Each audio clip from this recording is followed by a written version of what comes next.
Chris Lee from Southeastern 14 here as we continue our previews of SEC baseball teams for the 2023 season. Pleased to have Butch Thompson with Auburn joining us today. Butch, thanks for making time for us. Hope you're doing well. I'm doing great, man. Chris, thank you for exploring all these teams and getting all these fans ready for hopefully another great year of SEC baseball. Well, we're a week and a half away, so I think everybody's doing well who's a baseball fan at this point. Your program has done quite well. You've had a very interesting last 4 or 5 years. You went to Omaha in 19 and again last year. I think it had been since 97 since Auburn had been to the College World Series. You have turned it around quickly there. What have been the keys to your success the last few years? Yeah, just support, right? Alignment. I thought it helped me personally after being an assistant for 23 years and getting an opportunity of a lifetime to to have that experience, to call on that. Or I worked for 3 national assistant coaches of the year. So even if I'm a slow learner, I should have learned something, between John Cohen and David Perno when my time at Georgia and Brian Shoup at Birmingham Southern. Had 3 pretty good guys that were pretty successful rub off on me. So I thought I was prepared for the job, and I'd been an assistant. I'd been the pitching coach at Auburn for 3 years before I went to Mississippi State for 7. So I thought the experience helped me, and I just thought the alignment. I thought Auburn was hungry when we got here.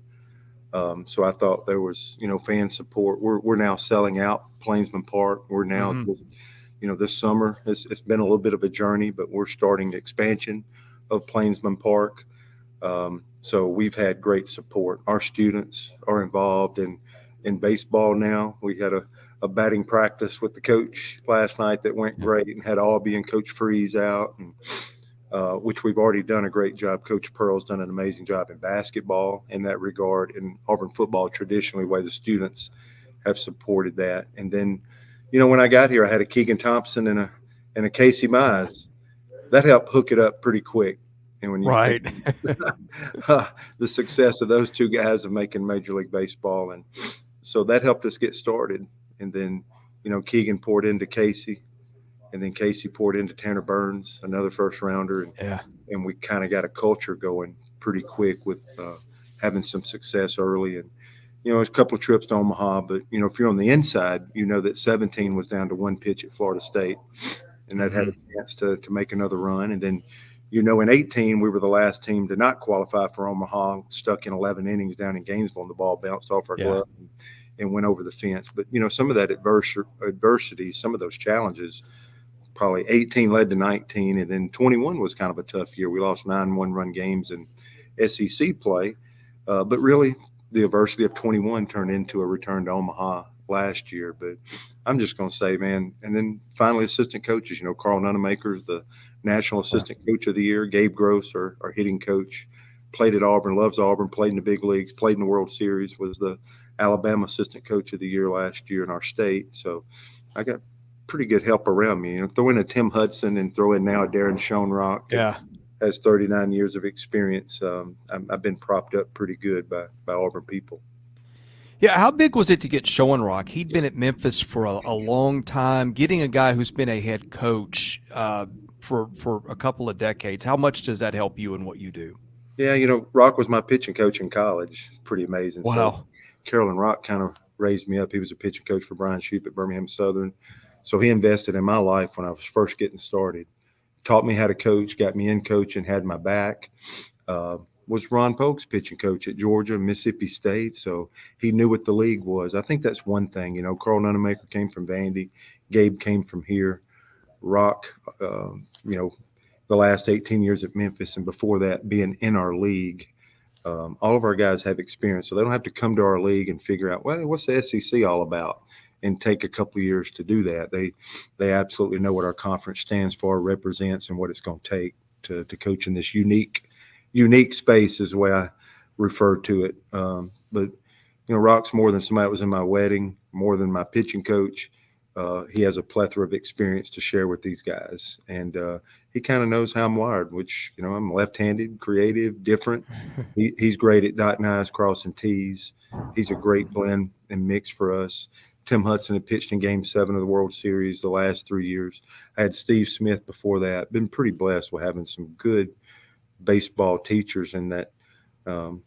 Thank goodness, right, Chris, that it's not going to be called volunteer anymore. That's a very disrespectful term for a long period of time, the way people worked and poured into our program. So thank goodness that's finally gone, because these have been I've had 3 of them that was formerly in that category that had a ton of experience, had done amazing things in the game of baseball, had a ton to give back. So I'm glad that title's gone. But being a pitching coach myself, that is the role that we put the pitching coach into, because I got to be honest, I still want to have a huge influence.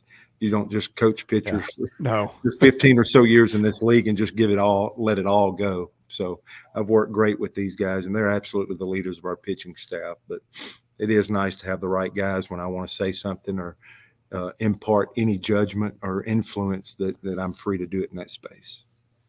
Well, let's start with your pitching staff. Joseph Gonzalez is kind of an old school guy. He's not striking out the world. He's using that sinker to get ground balls. He just really knows how to pitch. Great command of stuff. I think you've got great experience this summer. What's it look like for him in 2023?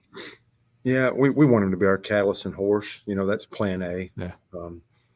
He reminds me of a Kendall Graveman that I had back at Mississippi State, who was, at the time, we thought had possessed the best sinker ball in college baseball.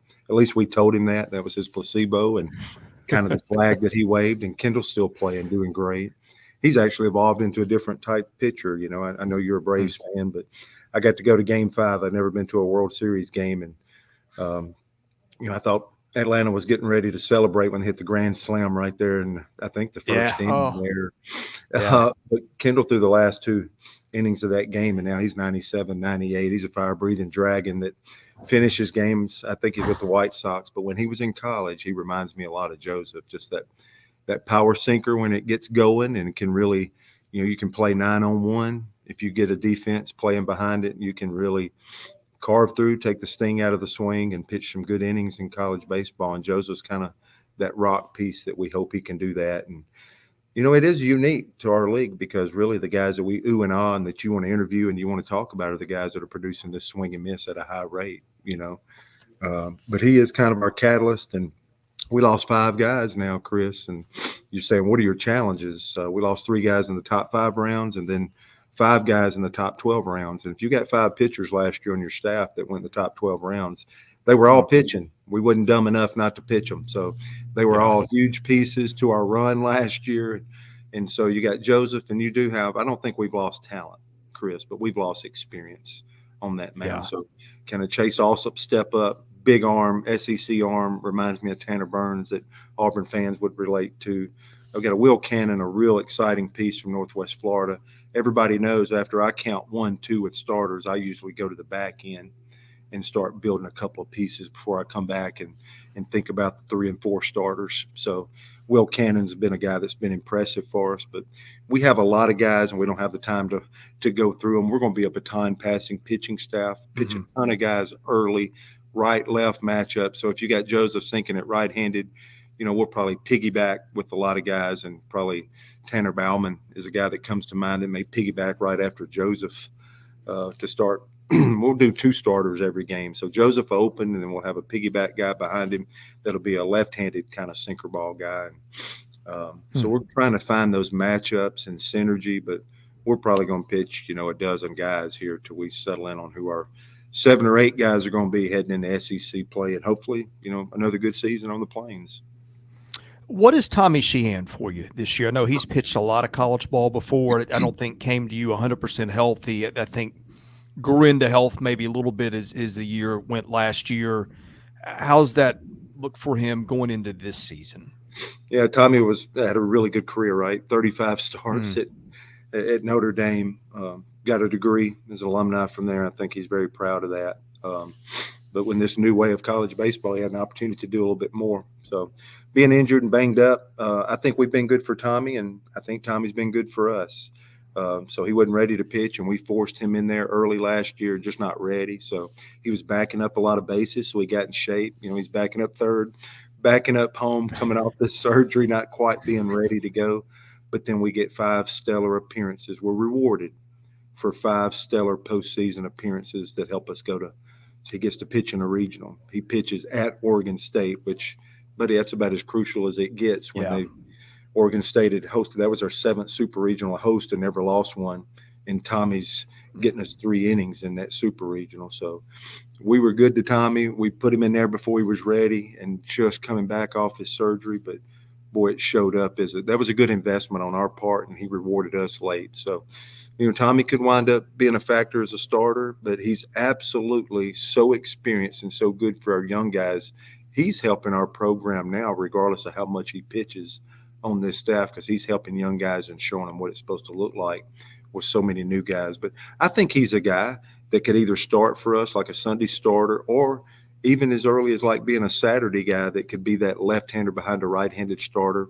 Let's say it's Alsop that could come in and roll you 3 or 4 innings. Not the big strikeouts. It's a survivable fastball, and he can really get a game underway when he's laying good tracks. And so I think it's that long mid relief role for us starting here in 23. But as you can tell, that's where our work has to be done, is putting a pitching staff back together. And you're like, well, you've had since August to do this. And I understand that line of thinking, but things change for amateur baseball when you take 50 days off and you're apart. Mm-hmm. That's what we're encountering, and we're putting Humpty Dumpty back together now. And we have some exciting pieces, but getting them started, right now it feels like the coach is making the lineup out. I think what's going to create our best team is once we get into the season, when we get to the point where our players are making the lineup out, I think that's going to help us get to our best club. Yeah, and you'll have some of that to do offensively, but obviously with Howell and Pierce in the outfield, that's a great start. Those guys have played a lot of ball for you. Cole Foster is a talented kid. Nate LaRue's been there for a while. You got some new guys. You got several transfers, including a guy from Kent State that hit 15 home runs last year. Tell us about your offense and what makes it go this coming year. Yeah, let's start in the outfield. I think it's the best outfield we've had since we've been here. The other thing I would say, positionally, it's the strongest team we've ever put on the field. You have to remember, I like bragging on people in our program so much. They do a great job. But Chris Joyner, the strength conditioning coach, been here 5 years. The 5 years before that, I guess he was 1 year out of baseball. But the 8 years before that, he was at the major league level. He did 4 with the Brewers, 4 with the Blue Jays, not in minor league baseball, but the major league strength and conditioning coach. There's not many of those in this space of college baseball. He's done an amazing job. This is the strongest team we've ever put on the field, and I can see it the most in those outfielders. Case and Howell feels like he's been playing for 10 years. So he's our alpha male. He's one of our 3 captains, along with Nate LaRue as our catcher, and of course Bobby Pierce. He came on the scene last year, and when people talk about Auburn baseball, they talk about the potential of what Bobby Pierce could do this year. So Bobby could anchor left or right. This Justin Kirby, you mentioned him already, from Kent State, kind of a carbon copy type guy. He's got the great arm. He's got the power.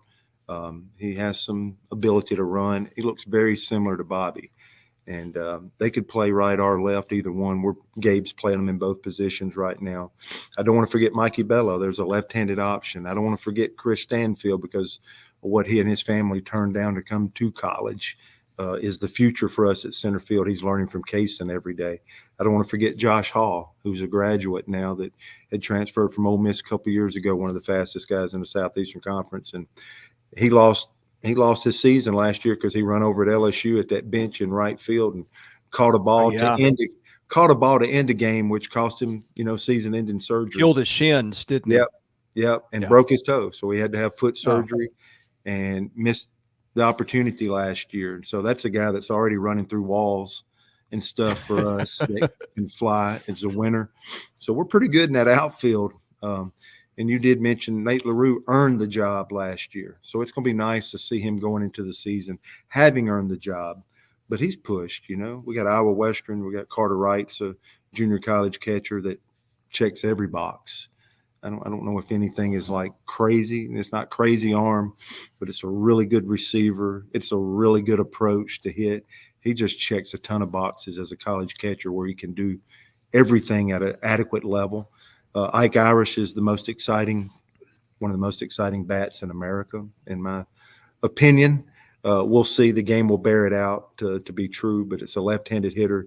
Great arm as a catcher. Freshman catcher. He's learning a lot from LaRue, like Stanfield is from Howell at that position. And then you get in that infield, you do think of Foster. He had some really big postseason swings for us. He got our regional started off. He was playing second last year because Brody Moore only made 4 errors on the entire season, which is probably the best shortstop I've ever seen play. And we had some good ones. Ryan Bliss before that, just before him. But Brody Moore turned in a great shortstop. We'll try to move Foster from second to short this year, just like we did Bliss from second to short, just like we did Moore from second to short. So that's kind of one of our little deals that Coach Nunemaker's done, and hopefully we'll do again. But, Foster hit 2 home runs in the first inning to start our postseason last year against Southeast Louisiana. He hit the big come-from-behind double against Stanford in the College World Series for our one victory there. So he's a guy that we trust and lean on, and is, I think, a pretty decent prospect after this season, and gets a chance to enter professional baseball. But, second base, there's some competition going on there. There's a Brody Moss, who's a returner, a Caden Green, a junior college transfer from Oklahoma. Those are guys that are really fighting it out there. A returner, Bryson Ware, was kind of a defense replacement in the outfield. We got him back at third base so there's some experience there. Bryson has stayed in the fight and continued to try to figure things out and grow and do stuff. And he's just everybody sees it. Everybody roots for Bryson Ware. Gavin Miller's our exciting third baseman, true freshman from Pennsylvania. I think they both play. I think we got to play some multiple people at different positions. Cooper McMurray he comes in from Kansas and immediately just a great teammate, and everybody loves him. Left-handed bat.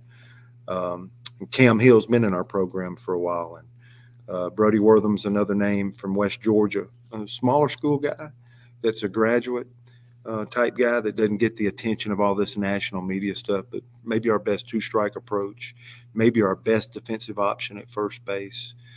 You see McMurray and you see a Cam Hill and like a Ryan Dowd, and you think of some of this left-handed power potential, but this Wortham guy is going to have some play for us because defensive prowess, great 2-strike approach, and has had big bats and big moments as we played the 2 outside competitions in the fall. So I could go on and on. There's more pieces and there's more questions, but we're going to use it as a positive. And till we drill down to our best team, we feel like we have a bunch of pieces on the mound, a bunch of pieces positionally, but man, we got some work to do. And we're desperate right now to keep searching for something to keep the program moving. And it's really hard for our program right now where it currently sits to take the next step. But, that's desperately our goal. Les Brown, I love his quote where people don't fail because they aim high and miss. It's because they aim low and hit. We're not going to have a bunch of new people come in and start aiming lower. I think our fans deserve more. I think our players, our families deserve more. And I think we should expect that out of, the communication coming from our coaches. So we're still trying to put together elite. We lost 8 really good players in those 20 rounds, and you lost the co-SEC player of the year like a Sonny DeShera, who's just what a magical year. That's tough to replace. We'll have to do that probably in more than one spot. We're aware of that. Blake Rambush was, the SEC hits leader. Just at the top of the lineup, man. He sparked us and would get us going, and we'd get to Sonny, and then here you go. You start linking up a little bit and passing it down. So we've got to create some magic and new synergy, but at the same time, we're going to continue to try to push off all the hard work that everybody has done before.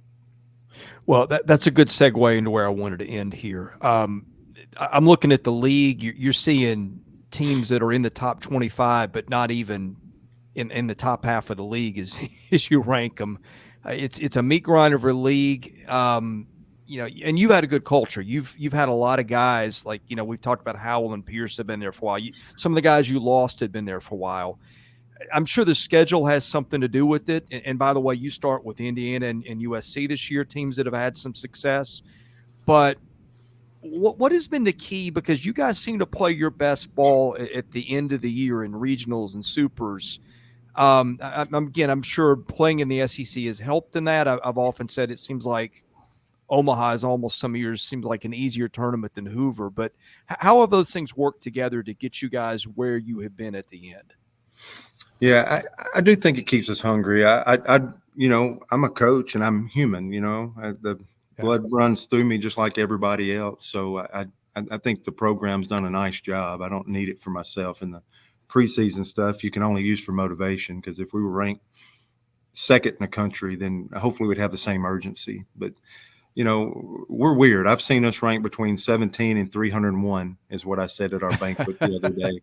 I see us preseason by some publications at the bottom of the SEC West, and that's how good that West is. Really, we had a great year last year, and you think about like our regional was so tough here at Plainsman Park.